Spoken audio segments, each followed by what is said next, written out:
at the Ira Allen statue on the University of Vermont campus with author Kevin Graffinino. Kevin, you just wrote a book about one of Vermont's founding fathers. Tell us a little bit about the book and where it came from. Cam, I wrote a biography of Ira Allen, one of the early leaders of Vermont, one of the people who was instrumental in getting the university, which is why we have our statue behind us. Thought he was an overlooked, important figure in 18th century Vermont and wanted to get him into the picture more than he was. And what inspired you the most about writing this story through your research and through the sorts of things that you've uncovered about Ira Allen?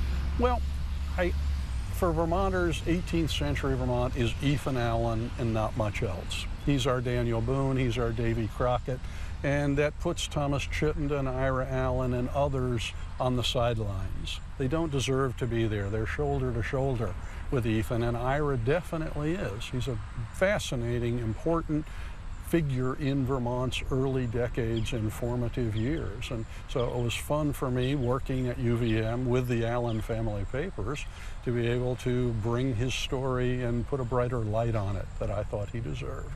And through your research, what struck you the most about Ira Allen's story? That he always dreamed big. Most people of his generation were clearing their farms, knocking down trees, hoping to get some crops in the ground. And Ira dreamed that Burlington would be a city, that Vermont would teem with lake-borne commerce, that he could trade with Canada and England and France. He always had a vision that was decades ahead of his time. All of those things came true, but not in time for Ira to benefit from them. Yeah, and when this book comes out, when folks pick it up and they read it, what do you hope that Vermonters take away from your story of Ira Allen? That he deserves to be there, that it isn't all just founding fathers on a pedestal, that these are nuanced, complicated people. Their motivations vary from time to time, their courage and their actions vary from time to time, and let's look at them as people rather than looking at them as iconic. They could never have done anything wrong because they're the founding fathers. Yeah, and obviously we have all of the history, most of which you've uncovered.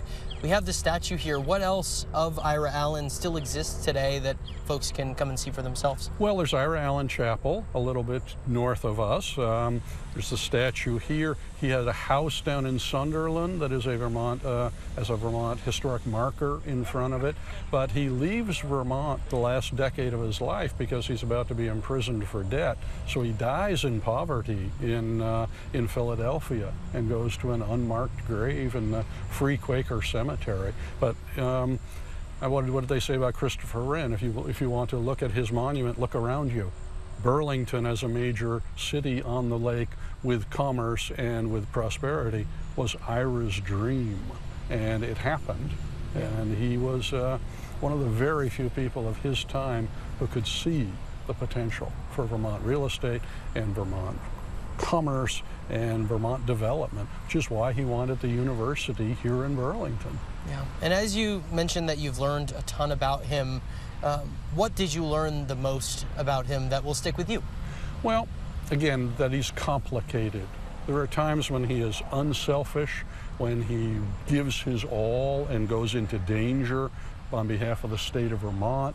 And there are times when he drives the state's interests and his interests as a tandem, that he can benefit from the things that he's doing for Vermont.